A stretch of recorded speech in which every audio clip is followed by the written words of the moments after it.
आप सभी को जय मसीह की। खुदावन यस्सु के नाम में मैं भाई सूरज प्रेमानी आप सभी को सलाम कहता हूँ। Greetings in the name of our wonderful and glorious Lord Jesus Christ.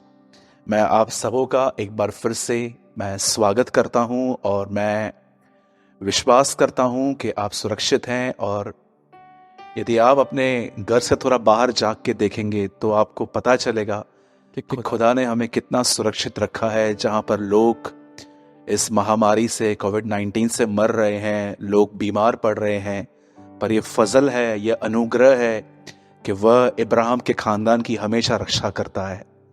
आज मैं एक बार फिर से आपके साथ एक बहुत ही इम्पोर्टेंट टॉपिक पे बात करना चाहता हूं। और मैं जो कह रहा हूं इसका मतलब ये बिल्कुल भी नहीं है कि जो सब्जेक्ट मैं आज लेकर आया हूं मैं इसमें परफेक्ट हूं। मैं भी इन चीज़ों में कई बार गिर जाता हूं, पर मैं हमेशा अपने गुनाह को पहचान कर पवित्र आत्मा के द्वारा मैं प्रभु से माफ़ी मांगता हूं और परमेश्वर मुझे प्रतिदिन इन गुनाहों से छुड़ा रहे हैं। मैं आज आपके साथ बहुत ही महत्वपूर्ण बातें शेयर करना चाहता हूं जो मैंने कलाम मुकद्दस से, परमेश्वर के इस वचन के मैंने वसीले से सीखी हैं। आज से कुछ साल पहले भारत में एक कलीसिया ने, इंडिया में एक चर्च है, उन चर्च ने मुझे अपने पास बुलाया ताकि मैं वहां पर परमेश्वर का वचन बांटूं। और जब परमेश्वर का वचन बांटने के बाद मुझे आज भी इस किस्से को मैं कभी भूल नहीं पाया हूं, क्योंकि यह बहुत ज़रूरी है आपको भी सुनना और मुझे भी समझना। मैं किस्से को जानता हूं। जब मैं उस चर्च में प्रचार करने के लिए गया तो प्रचार पूरा होने के बाद एक परिवार, जिस व्यक्ति ने मुझे इनवाइट किया था, उनके पास गया और कहा कि हमें ब्रदर प्रेमानी से, क्या हम उनसे के साथ कुछ बात कर सकते हैं अगर अलाउ है। तब पास्टर जी मेरे पास आके मुझसे पूछने लगे कि क्या एक परिवार जो आपसे मिलना चाहता है, क्योंकि बहुत ज़्यादा भीड़ थी। आप भी जानते हैं कि अगर एक चर्च के अंदर 2000 से 2500 लोग अगर आते हैं तो एक एक से मिलना इतना आसान नहीं होता, क्योंकि प्रचार करने के बाद बहुत व्यक्ति थक जाता है और उसके अंदर से बहुत हद तक एनर्जी निकल जाती है, इसलिए वो अपने आप को बहुत थका फील करता है। पर इस बार जब रिक्वेस्ट आई तो मैंने उनको ये कहा कि ठीक है, आप उस परिवार को भेजिए, मैं मिलना चाहता हूं। जब वो परिवार मुझे कमरे में मिलने के लिए आया तो उन्होंने मुझसे एक सवाल पूछा, और मैं जानता हूं आज ये सवाल मेरे, जो भी आप इस चैनल के फॉलोवर्स हैं, जो भी प्रभु यीशु मसीह के पीछे चलने वाले लोग हैं, कहां ना कहां एक कोने में दबा हुआ ये सवाल हर एक के अंदर रहता है। और वो ये था,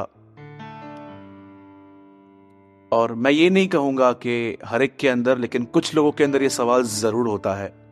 उनका सवाल था कि ब्रदर, हमें प्रभु में आए हुए 10-11 साल हुए हैं, पर हम में से हमें अब तक वैसी आशीष नहीं मिली है जैसे कि औरों को मिली है। तो सबसे पहले मैंने उनसे एक सवाल पूछा कि आप किस चीज को आशीष कहते हो। मेरे भाइयों और बहनों, आज बहुत लोग इस बात को नहीं समझ पाते हैं कि एक्चुअली मसीह के अंदर सबसे बड़ी ब्लेसिंग, आशीष क्या है। आज हर कोई आदमी अपनी सक्सेस के लिए बात करता है। जब मैं यीशु में नहीं था तो मुझे जॉब नहीं थी, जब मैंने प्रभु का सहारा लिया तो मुझे नौकरी मिल गई। बहुत अच्छी बात है, हम परमेश्वर को महिमा देते हैं इसके लिए। कुछ लोग कहते हैं कि ब्रदर, हम परमेश्वर को धन्यवाद देते हैं कि जब हम प्रभु में नहीं थे तो हमें अपना घर नहीं था, लेकिन जब हम प्रभु में आए तो प्रभु ने हमें रेंट के घर से निकाल के हमें अपना घर दिया। बहुत अच्छी बात है, हम इसके लिए प्रभु को आदर देते हैं, महिमा देते हैं। कुछ लोग कहते हैं कि हमारी शादी नहीं हो रही थी, पर हमारी फिर शादी हो गई प्रभु ने अद्भुत तरीके से। ये बहुत सारी गवाहियां लोग बताते हैं और मैं बिल्कुल आपके साथ सहमत हूं कि खुदावंत अपने लोगों की सारी जरूरतों को देखते हैं। पर मेरे भाइयों और बहनों, आपको इस बात को अब समझने की जरूरत है कि आप इन्हीं चीजों को पकड़े हुए ये नहीं कह सकते हो कि यही सब कुछ मुझे खुदा ने दिया है और यही मेरे लिए बहुत है। मैं आपको बताना चाहता हूं, ऐसे बहुत सारे लोग इस दुनिया में हैं जो मसीह के अंदर नहीं है और उनके पास इतना पैसा है कि आप सोच भी नहीं सकते। मतलब आपकी जहां सोच खत्म होगी ना, कि अगर आप कैलकुलेट करना स्टार्ट करेंगे, दो और दो चार होते हैं, 4 और 4 8 होते हैं, आपका माइंड के अंदर कैलकुलेटर खत्म हो जाएगा। लेकिन आप उनकी इनकम को इमेजिन नहीं कर सकते। उनके पास गोल्ड हैं, उनके पास एब्रॉड की गाड़ियां हैं, मैंने कहां पर वीडियो देखा था कि कुछ जगहों पर लोगों को सोने की कारें हैं, वो सोने की कारों में घूमते हैं। आप इमेजिन नहीं कर सकते हो। अब आप क्या कहोगे? ये कि इनको भी खुदावन ने दिया है।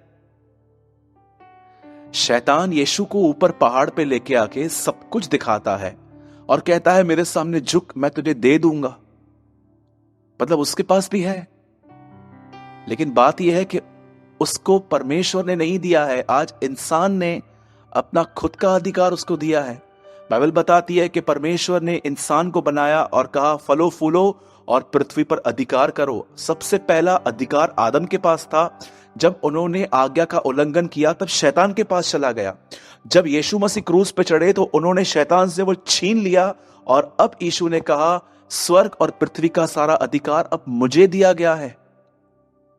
मेरे भाइयों और बहनों, मैं आपको बताना चाहता हूं अब अधिकार यीशु के पास है उन लोगों के लिए जो लोग उसके वचन के अनुसार जिंदगी जीते हैं। उनके लाइफ में ऐसा कुछ भी नहीं होगा जब तक वो वहां से अलाव ना करे। और जब आप देखते हैं कि अब यीशु के पास अधिकार जो है, अब ऐसा लिखा गया है एक जगह के अंदर के परमेश्वर ने अब सारी अथॉरिटीज जो हैं वो चर्च को दी हैं। जाओ, मैंने तुम्हें सांपों और बिच्छुओं को रोकने का अधिकार दिया है। पहले अधिकार आदम के पास था, फिर शैतान के पास आया, फिर शैतान से फिर से यीशु ने लिया और अब वो अधिकार आपके हाथों में है। मेरे भाइयों और बहनों, शैतान के पास भी उन लोगों के लिए बहुत कुछ है जो आज झूठ बोलकर और चीटिंग से पैसे कमाते हैं। आप ये नहीं कह सकते हो कि परमेश्वर ने मुझे पैसे दिए हैं, परमेश्वर ने मुझे घर दिया है और ये सब, क्योंकि आजकल चीटिंग करने वालों को भी खुदा देता है। लेकिन एक चीज जो आज आपको और मुझे समझनी है कि रियल ब्लेसिंग, मैं नहीं कहता हूं कि पैसा, घर, अच्छी पढ़ाई, बहुत कुछ खुदावन की तरफ से नहीं आता, बिल्कुल भी नहीं। ऐसा लिखा गया है वो हर एक को जितनी जरूरत है देता है। एक वचन में ऐसा लिखा गया है बाइबल के अंदर कि हर वो व्यक्ति जिसके लिए कुछ जरूरी है वो परमेश्वर हमारी सारी कमी घटियों को पूरी करता है। पर आज मैं उन लोगों से बात करना चाहता हूं जो लोग पैसों को ही सब कुछ समझते हैं मसीह में आने के बाद कि देखो मेरे पास बिजनेस नहीं था, ये मिला। वो परिवार जो मुझसे मिलने के लिए आया वो दूसरों को देख रहा था कि वो कार में घूम रहे हैं, वो गाड़ी में घूम रहे हैं, उनके पास पैसे हैं, उनके पास सब कुछ है, और वो कंपैरिजन कर रहे थे कि ये हमारे पास क्यों नहीं है। पर मैं आपको बताना चाहता हूं ये आशीष है, लेकिन मैं आपको बताना चाहता हूं परमेश्वर की इससे बढ़कर एक आशीष है जिसमें आज बहुत सारे कम लोग सहभागी हो पाए हैं। और अगर आपको लगता है कि आप बहुत ओबीडेंट हो इसीलिए खुदा ने आपको दिया है, तो मैं आपको बताना चाहता हूं आपकी सोच गलत है। यीशु ने कहा परमेश्वर उन पर भी जो बुरे हैं उन पर भी कृपालु है, उन पर भी वो सूर्य उदय करता है उनके खेतों पर, उनके ऊपर वो मेंह बरसाता है। एक किसान, जब यीशु मसीह इस दुनिया में आए थे तब सबसे ज्यादा काम जो था वो था गाय बैलों और जानवरों को चराना, और दूसरा था खेत खलियान। यीशु कहता है परमेश्वर बुरों पर भी कृपालु है। किस तरह से? वो खेत पर मेंह बरसाता है और वो धूप देता है। एक किसान की सबसे ज्यादा जरूरत किन चीजों में होती है? कि उसके खेत को पानी और धूप मिल सके। यीशु कहता है परमेश्वर बुरों पर भी कृपालु है। इंसान जो आज इंसान है वो सिर्फ अपने आप को इसीलिए रिच, अपने आप को ब्लेसेड समझता है क्योंकि उसके पास बड़ा घर है, उनके बच्चों की शादियां अच्छी जगहों पे हुई है, लेकिन वो उस आशीष से वंचित हैं जो एक्चुअली बाइबल बताती है। और मैं आपको समझाना चाहता हूं, यदि आप में से भी कोई ऐसा व्यक्ति है जो इस ब्लेसिंग को नहीं जानता, जो सिर्फ पैसों को, बड़े घर को या तो चर्च के अंदर पोजीशन को ही सब कुछ मानता है, तो आज आपको अपनी आंखें खोलने की जरूरत है। आप जानते हो सबसे बड़ी आशीष क्या है? सबसे बड़ी ब्लेसिंग है कि परमेश्वर आपके कैरेक्टर को चेंज करे, परमेश्वर आपके स्वभाव को बदल दे, परमेश्वर आपके अंदर आपकी आदतों को बदल दे। आज मैं एक चीज के लिए आपसे बात करना चाहता हूं। जरा जांचिए अपने जीवन को कि क्या आप सच में इस ब्लेसिंग में आए हो। अपने आप से पूछिए, क्या आपने दूसरों की निंदा करना बंद की है? क्या आपने दूसरों के अंदर गलत चीजें देखकर दूसरों को बताना बंद की हैं? मैं जानता हूं लोगों में फॉल्ट्स हैं, आप मुझ में से फॉल्ट्स निकाल सकते हो। इवन मैं आपको बताना चाहता हूं, फरीसी यीशु मसीह के अंदर भी सही बातों को गलत ठहराते थे। आज मैं आपसे पूछना चाहता हूं, आप में से कितने लोग हैं जो ये कह सकते हैं, भाई अब मैं किसी की निंदा नहीं करता। क्या होती है निंदा? आप अगर एक ऐसे व्यक्ति को जानते हैं जिसको आप इतना पसंद नहीं करते क्योंकि उनकी और आपकी थोड़ी कम जमती है, कभी आपने इस बारे में सोचा है कि आप उनके अंदर जो गलत बातें हैं फोन पे किसको बताते हैं? कभी आपने ये सोचा है कि आप उन लोगों से बातें शेयर करते हैं दूसरों के चरित्र की, जो उन चीजों के लिए कुछ कर भी नहीं सकते? मैं आज अपना एक पाप आपके सामने मान लेता हूं। आज से बहुत साल पहले एक भाई, जिनके साथ उनका और मेरा आपस में हम थोड़े मिक्स कम हो पाते थे क्योंकि उनके जो थॉट्स थे मेरे थॉट्स में थोड़ा फर्क था। और एक दिन ऐसा आया कि मैंने उस भाई की बुराई किसी और के साथ की कि ये बंदा ऐसा है ऐसा है। और जैसे मैंने बुराई करना चालू की और जैसे मैंने खत्म की, तब पवित्र आत्मा ने मुझे एक बात दिखाई, और वो बात ये थी कि जिस आदमी को तूने इसकी बातें बताई, क्या वो आदमी तेरे प्रॉब्लम को सॉल्व कर सकता है? आप जानते हैं कभी कभी निंदा करने में लोगों को बहुत मजा आता है, बहुत। आज देखिए, अपने कॉल ड्यूरेशन को चेक कीजिए। आप अपने मोबाइल के अंदर एक दिन में आपने कितनों को कॉल किया और कितनों ने आपको कॉल किया, और आप चेक कीजिए जिन भी लोगों से आपने 15, 20, 25, 30 मिनट बात की, आप देखिए आप किसी से क्या फोन पे बात करेंगे। एक बात ये बताएंगे कि मैं अच्छा हूं, और आप सामने वाले से पूछेंगे आप कैसे हो। इसे 2 या 3 मिनट में निपटाया जा सकता है। उसके बाद आप परिवार के लिए बात करोगे, उसके बाद आप यही बात करोगे कि लॉकडाउन है, जल्दी चर्च खुले, ठीक है। उसके बाद जब आपकी बातें पूरी होती हैं, जानते हो उसके बाद बातें किसकी निकलती हैं? अब बात निकलेगी उनकी जिनको आप पसंद नहीं करते, और वो भी जिनको पसंद नहीं करते हैं वो भी आपको उनकी बातें बताएंगे। और कई लोग एक दूसरे से बात करने के बाद, मैं आपको सच कहता हूं, उन्हें पता भी नहीं है उन्होंने कितनों की हत्याएं की हैं। बाइबल बताती है किसी की निंदा करना एक पाप है। मेरे भाइयों और बहनों, मैं आपसे एक सवाल पूछना चाहता हूं। आप जानते हैं इस दुनिया में पहला वो कौन सा व्यक्ति है जो परमेश्वर की द्वारा श्रापित हुआ? याद रखिए, दंड और श्राप में बहुत फर्क है, पनिशमेंट और कर्स में बहुत फर्क है।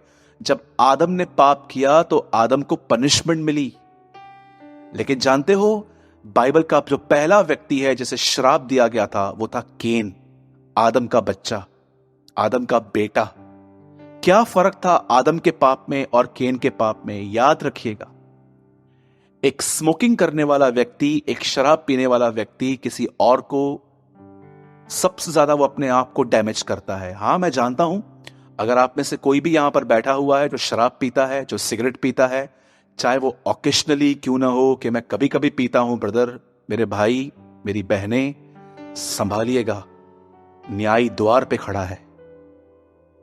अगर आपको लगता है कि हम कभी कभी पिएंगे और खुदा जब आएगा तो हमें माफ कर देगा, मैं आपको बताना चाहता हूं, पियक्कड़ लोग, व्यभिचारी, जादू टोना करने वाले, झूठ के चाहने वाले, पिक्चर चलती है, सब झूठ दिखता है, आपको भी पता है जो सामने पर्दे पे चल रहा है वो रियल नहीं है, झूठ के चाहने वाले, मैं आपको बताना चाहता हूं, ये सब लोग आपको नरक में मिलेंगे। ये परमेश्वर का प्रेम है, यह अनुग्रह है कि मरने से बहुत पहले ही उसने हमें कई मौके दिए हैं। ये उसका प्यार है कि हम पश्चाताप करें, हम निकलें।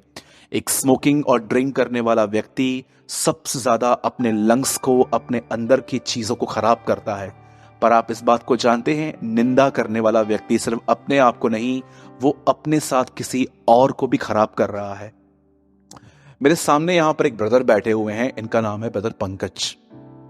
और हमारे चर्च के अंदर ऐसे बहुत सारे भाई हैं, जैसे ब्रदर गौरव हैं और ब्रदर दिनेश है, मयूर भाई हैं, कुछ हमारे भाई हैं। समझिए, कुछ भाइयों से मुझे प्रॉब्लम है मुझे, और मैं एक अथॉरिटी पर्सन के पास नहीं जाके मैं पंकज को बोलता हूं, पंकज ये मालूम है ऐसा है, ये ऐसा है।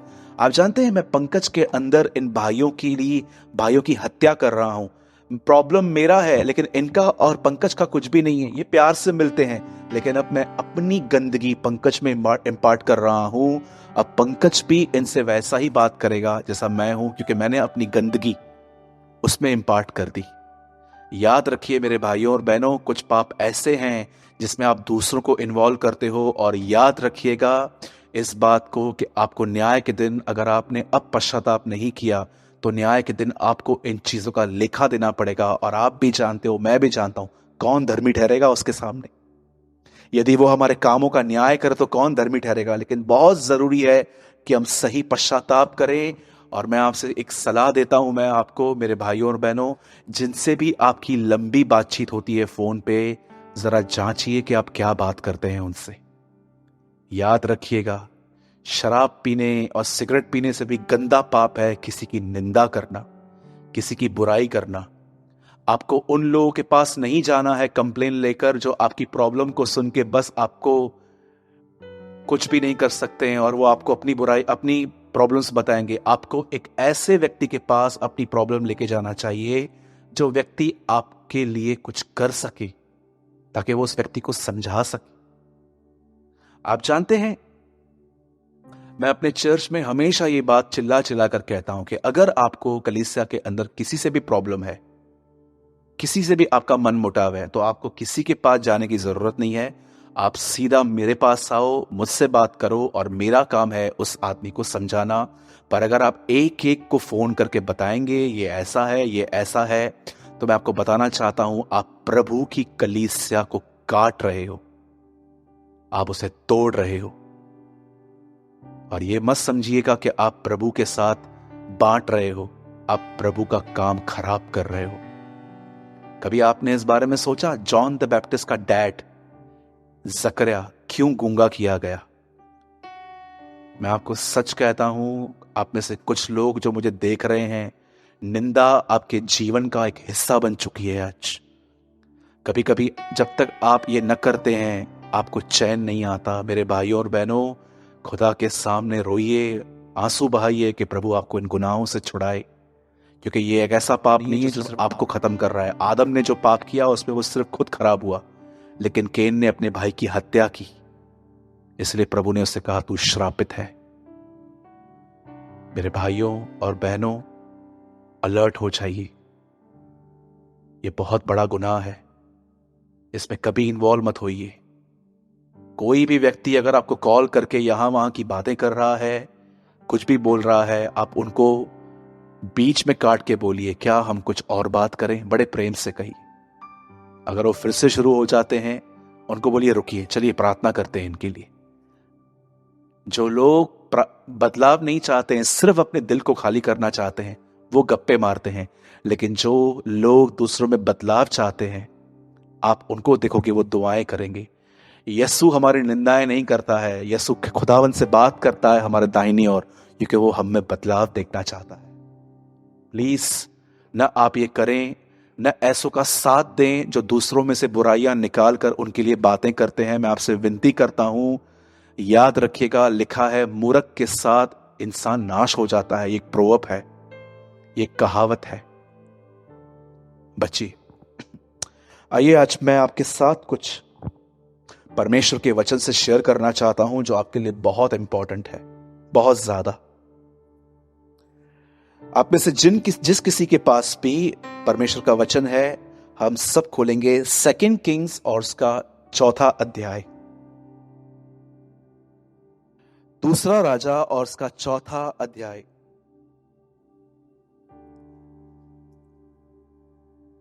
और मैं आपके लिए पढ़ रहा हूं 26th वर्ड।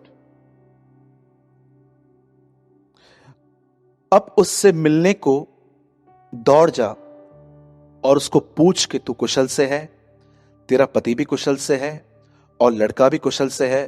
पूछने पर स्त्री ने उत्तर दिया, हां कुशल, हां कुशल से ही है, ऑल इज वेल। जरा ध्यान दीजिए, ये वर्ड आपकी स्क्रीन पे लगा हुआ है, इस समय भी आप उसे आराम से पढ़ सकते हैं। बाद में मैं इसे एक्सप्लेन करना चाहता हूं। देखिए इस बहन के अंदर कितनी ऑसम क्वालिटी है, जो आज चर्च से मिसिंग है। मैं आने वाले दिनों में मैं आपसे विनती करता हूं, आने वाले दिनों में आप हर वीडियो को देखिए, और इससे पहले भी जो मैंने वीडियोस शेयर किए हैं, हर वीडियो के ऊपर थंबनेल पे डेट रहती है। देखिए, बहुत इंपॉर्टेंट मैसेजेस पड़े हुए हैं इस चैनल पर, और आने वाले दिनों में भी खुदावंद ने मुझसे बहुत कुछ मुझ पर जाहिर किया है जो मैं आपको बताऊंगा। लेकिन आज मैं बात करना चाहता हूं एक ऐसी चीज के लिए जो चर्च से मिसिंग है। ये एक ऐसा स्पिरिचुअल मेकअप है, एक ऐसा सिंगार है जो मसीह की दुल्हन में होना चाहिए, लेकिन आज ये चीज मसीह की दुल्हन में नहीं दिखती। बाइबल ऐसा बताती है, एक व्यक्ति था, उसका नाम एलीशा था। आप सभी जानते हैं कि एलिया के बाद इसकी सेवकाई शुरू हुई थी, और आप सभी जानते हैं कि एलीशा एक ऐसा व्यक्ति था जिसके सर पे बाल नहीं थे। और सेकंड थिंग ये है कि वो एक ओबीडेंट था, वो बहुत आज्ञा पालन करने वाला व्यक्ति था। और मैं आपको सबसे बड़ी चीज ये बताना चाहता हूं, एलीशा एक प्रचारक नहीं था, वो सिर्फ एक नबी था। क्या आप इस बात को जानते हैं? हर वो व्यक्ति जो प्रोफेसी करता है जरूरी नहीं है कि वो नबी है। अगर आप YouTube चैनल्स पे अगर आज आप सर्च करें तो आपको ऐसा दिखेगा कि बहुत सारे लोगों ने अपने नाम के आगे प्रॉफिट जोड़ा है, और वो बहुत सारी बातें कहते हैं, ये होने वाला है, वो होने वाला है, वो होने वाला है, ये होने वाला है। और मैं आपको बताना चाहता हूं, इनके चक्करों में वही लोग आते हैं जो एक्चुअली यीशु को बाबा समझ के बैठे, या उस व्यक्ति को बाबा समझ के बैठे कि अगर हम इसके पास बैठे रहेंगे तो हमारी आशीष हमारे साथ बनी रहेगी। मेरे भाइयों और बहनों, याद रखिएगा, कुरिन्थियों की कलीसिया को पौलुस कहता है कि तुम में से बहुत लोग अन्य भाषा बात करते हैं, पर मैं चाहता हूं तुम भविष्यवाणियां भी करो, तुम प्रोफेसी करो। आप जानते हैं कुरिन्थियों की कलीसिया के अंदर बहुत सारे लोग प्रोफेसी करते थे, तो क्या इसका मतलब वो प्रॉफिट थे? रियल प्रॉफिट जानते हैं कौन होते हैं? जो आपको सिखाएं कि सच्ची आशीष ये होती है, सबसे अच्छी ब्लेसिंग ये होती है कि आप मसीह की तरह बनो। हमेशा याद रखना, एक ट्रू प्रॉफिट आपको मुंह पे आपकी गलती बताएगा, वो आपसे डरेगा नहीं, चाहे उसके बाद आप उसको फॉलो करो या ना करो। आजकल ऐसे बहुत सारे लोग भी आपको दिखने को मिलेंगे जो दूसरों की गलतियां बताते हैं, पर उनके तरीके बड़े गलत हैं, उनके जो वेस हैं टोटली रॉन्ग हैं। पर मैं आपको बताना चाहता हूं, जो परमेश्वर के नबी होते थे वो रोते हुए आंसू के साथ लोगों को चेतावनी देते थे। आप पौलुस को देख लो, वो कुरिन्थ 20 अध्याय प्रेरितों के काम में कहता है, आंसुओं के साथ मैं तुम्हें हर दिन चेतावनी देता रहा था कि मन फिराओ, परमेश्वर के राज्य में आओ। पर आजकल बहुत सारे लोग आपको सिर्फ रूड दिखेंगे, और मुझे तो दुख इस बात का होता है कि लोग इनको फॉलो कैसे करते हैं। पर मैं आपको बताना चाहता हूं मेरे भाइयों और बहनों, एक रियल प्रॉफिट्स होते हैं जो आंसुओं के साथ आपको चेतावनियां देते हैं, रोते हैं वो प्रभु के सामने। आप जानते हैं पुराने नियम के अंदर जो सबसे ज्यादा जो व्यक्ति रोता था प्रभु के लिए, उसकी प्रजा के लिए, वो था यिर्मयाह। और आप इस बात को याद रखिएगा, जब यीशु मसीह एक दिन पहाड़ से नीचे उतरे और वो पूछने लग गए अपने चेलों से कि लोग मेरे बारे में क्या कहते हैं, आप पढ़ के देखिए, वहां पर लिखा है कुछ तुझे यिर्मयाह कहते हैं, क्योंकि यीशु भी रोता था। इब्रानियों 5 अध्याय में लिखा है आंसू बहाता था वो। और मैं बिलीव करता हूं कि जब यीशु प्रचार करते थे, जब वो देखते थे कि इंसान गुनाहों में है, तब वो उनको बड़े प्रेम से करेक्ट करते थे, आंसुओं के साथ उनको चेतावनी देते थे, क्योंकि अदरवाइज कोई उनको ये नहीं कहता कि यिर्मयाह है, क्योंकि ये भी रोता है। मेरे भाइयों और बहनों, जानिए एलीशा एक ट्रू प्रॉफिट था। वो एक ऐसा व्यक्ति था जो प्रचारक नहीं था, पर वो इंसान को उनकी गलतियां बताता था, और कहां ना कहां उसका जीवन ही लोगों के लिए एक मैसेज था। और मैं आपको बताना चाहता हूं मेरे भाइयों और बहनों, बहुत सारे लोग जो आपको YouTube पे दिखेंगे जिन्होंने अपने आगे नाम पे प्रॉफिट रखा है, मेरे भाइयों और बहनों, मैं आपको सच कहता हूं, दे आर नॉट प्रॉफिट्स।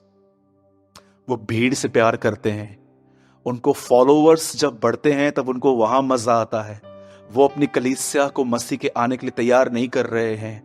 मैं आपको कहना चाहता हूं, ये अंतिम समय है। प्रभु ने कहा बहुत से झूठे नबी खड़े होंगे, और आज तो कुछ लोग आपको पुराना नियम नए नियम से नहीं, पुराने नियम से नई बातें आपके ऊपर झोंक सकते हैं कि ऐसा करो तो बच जाओगे। बचिए इन चीजों से। बाइबल ऐसा बताती है, there was a man of God called Elisha, और वचन वचन कहता है कि एलीशा एक परमेश्वर का भक्त था, एक नबी था वो। और मैं आपको बताना चाहता हूं मेरे भाइयों और बहनों, इस बात को याद रखिए, एलीशा के पास कोई संदेश नहीं था, पर एलीशा का जीवन ही उसके लिए एक संदेश था। एक स्त्री ने उसे वॉच किया था, और स्त्री ने अपने हस्बैंड को कहा कि ये कोई परमेश्वर का पवित्र जन मालूम पड़ता है। क्या हम अपने घर के ऊपर, जो हमारे ऊपर एक फ्लोर पड़ा है, क्या हम वहां पर एक टेबल, एक चेयर, एक लैंप और एक पलंग रखते हैं कि जब भी ये इस तरफ आए तो ये आराम करे? और उसके पति ने उसको परमिशन दी, और बाइबल ऐसा बताती है कि उसने एलीशा को मनाया, और एलीशा जब कभी भी वहां रहता था वो उसी घर में आके रहता था, और ये लोग इसकी पहनवाई करते थे। और मैं आपको ये भी कहूंगा कि जो भी लोग खुदावन ने आपको दिए हैं, जितनी भी बेड़े, हम जितने भी प्रभु के दास हैं, पास्टर्स हैं, जितनी भी बेड़े प्रभु ने हमें दी हैं, हम उनकी रक्षा करें, हम उनकी सुद्धि लेते रहें, यह बहुत जरूरी है। कहां ना कहां एलीशा को भी बर्डन था कि एक बहन ने मेरे लिए इतना कुछ किया है, क्यों ना मैं खुदा से कह के इसके लिए भी कुछ करवाऊं। और वचन ऐसा कहता है कि एलीशा ने उससे पूछा कि तुझे क्या चाहिए। तब बात पता चली कि इसे बच्चा नहीं है। ये बात गहजी से पता चली। गहजी एलीशा का एक चेला था जो उससे सीखता था, और बाइबल ऐसा बताती है कि एलीशा ने प्रार्थना की और उस लेडी को बच्चा पैदा हुआ, उसे एक बेटा पैदा हुआ। पर हुआ ऐसे कि कुछ समय के बाद इस बच्चे की सर दर्द होने के कारण मौत हो गई, वो सो गया। और जब इस लेडी को ये बात पता चली कि मेरा बच्चा अब नहीं रहा, तो उस लेडी ने एक गधे पर बैठकर मीलों वो चलती रही, और जैसे वो उस पहाड़ पर पहुंचने ही वाली थी जहां पर एलीशा था, कि एलीशा ने उसे देख लिया, और एलीशा ने अपने चेले गहजी को कहा कि जा और इसे पूछ सब ठीक है। और बाइबल ऐसा बताती है कि उसने गहजी को एक अलग आंसर दिया, लेकिन एलीशा को उसने कुछ अलग आंसर दिया। जब गहजी ने उससे पूछा कि सब कुशल है, तब यहां पर जो वर्ड से पहले स्क्रीन पर था और एक बार फिर से आपके सामने वो नीचे आ रहा है, तब गहजी ने उससे पूछा सब ठीक है, तो वो कहती है ऑल इज वेल, सब ठीक है। लेकिन जब वो आगे चल के एलीशा के पैरों पे गिरती है, तो वो वहां पर कहती है कि क्या मैंने तुझसे बेटा मांगा था? क्या मैंने तुझे बच्चा मांगा था?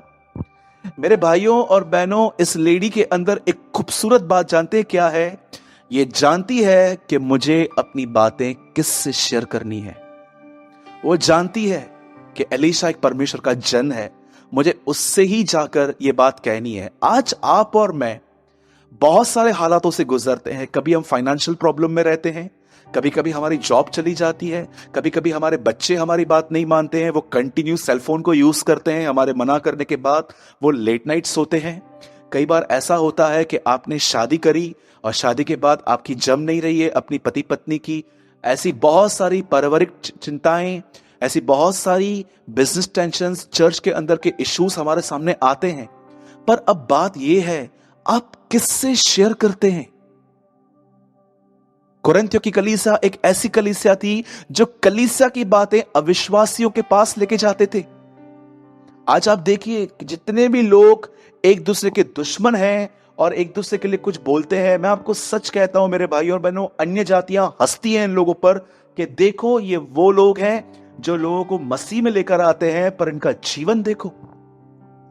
क्यों ऐसा लिखा गया है कि लूत और इब्राहिम के चरवाहों के बीच पे जब झगड़ा हो रहा था, तब लिखा है वहां पर ये जातियां थी, नीचे कुछ जातियों के नाम लिखे गए हैं। परमेश्वर में समझाना चाह रहा है कि जो आप कर रहे हो वो सिर्फ कुछ करना ही नहीं है, वो एक संदेश है जो सबके पास जा रहा है।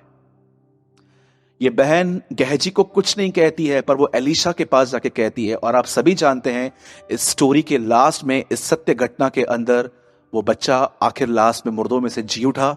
एलीशा ने यह किया। पर मैं आपको पूछना चाहता हूं मेरे भाइयों और बहनों, आप सबों की जिंदगी में कुछ हालात हैं, एक सेकंड के लिए, कुछ सेकंड्स के लिए अपने हालातों को सामने लाइए और अपने आप से पूछिए, क्या इससे पहले कि आप अपनी तकलीफ लोगों को बताएं, क्या उससे पहले अपनी तकलीफ खुदा को बताई है? आज बहुत कम लोग हैं, ये एक मेकअप है एक दुल्हन का कि वो अपनी बातें अपने दूल्हे यस्सु को बताएगी। लेकिन आज आप देखिए, सबको बताने के बाद हम अंत में दुआ करते हैं। ये कितनी बेइज्जती है खुदा की। हमने परमेश्वर को एक इमरजेंसी एग्जिट की तरह लिया है कि अगर आग लगे तो यहां से कूद जाओ, यहां से चले आओ। हम सब रास्तों को पहले अपना लेते हैं और अंत में खुदा के पास आते हैं और एक मैसेज टाइप करके सबको भेज देते हैं, प्लीज प्रे फॉर मी। मैं फिर से कहता हूं, दूसरों के लिए, दूसरों को अपनी प्रेयर रिक्वेस्ट देना बिल्कुल गलत नहीं है। इवन परमेश्वर ने अय्यूब को कहा, जब तक तू इनके दोस्तों, अपने दोस्तों के लिए प्रार्थना नहीं करेगा, मैं इनकी कोई बात पे ध्यान नहीं दूंगा। और अय्यूब ने उनके लिए प्रार्थना की। आप सभी जानते हैं, पॉल जैसा व्यक्ति दूसरों को अपनी प्रेयर रिक्वेस्ट देता था, लेकिन ये वो लोग नहीं थे कि ये अंत में खुदा के पास आते थे। ये सबसे पहले प्रभु के पास जाते थे। और इस बात को याद रखिएगा, अपनी प्रॉब्लम में आपने जिस किसी को पहले पहले बात बताई कि ये प्रॉब्लम है, वही आपका खुदा है। याद रखिएगा। एक समय था जब परमेश्वर ने इब्राहिम से कहा, अपने बेटे को ले और मार, क्योंकि कुछ समय पहले परमेश्वर ही इब्राहिम के लिए सब कुछ था, लेकिन अब बेटा कुछ हो गया। इस बात को हमेशा याद रखना। अगर आपके और परमेश्वर के बीच में कुछ आएगा, तो मैं आपको बताना चाहता हूं, खुदा आपसे लड़ने वाला ठहरेगा। वो आपसे लड़ेगा, क्योंकि वो आपसे इतना प्यार करता है कि वो आपको पाने के लिए आपसे लड़ सकता है। मेरे भाइयों और बहनों, मैं आज आपसे यही कहना चाहता हूं, अपनी बातों को परमेश्वर के पास ले जाइए। सबसे पहले किसी और को भी कहोगे ना, तो वो भी यही कहेंगे, ठीक है हम दुआ करेंगे। प्रेयर रिक्वेस्ट देना बिल्कुल बुरी बात नहीं है, आप दे सकते हैं। पर सवाल यह है कि कितने लोग इस बहन की तरह हैं, जो पहले गहजी के पास नहीं, जो पहले एलीशा के पास जाते हैं। यीशु हमारा स्वर्गीय एलीशा है।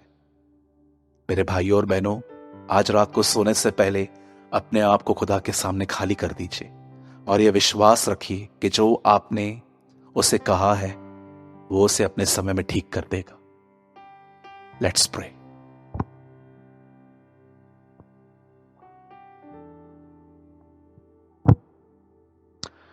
हमारे जीवित और महान स्वर्गीय पिता, हम यीशु मसीह के नाम में आपके पास आते हैं। धन्यवाद देते हैं क्योंकि आप हमसे प्रेम करते हैं।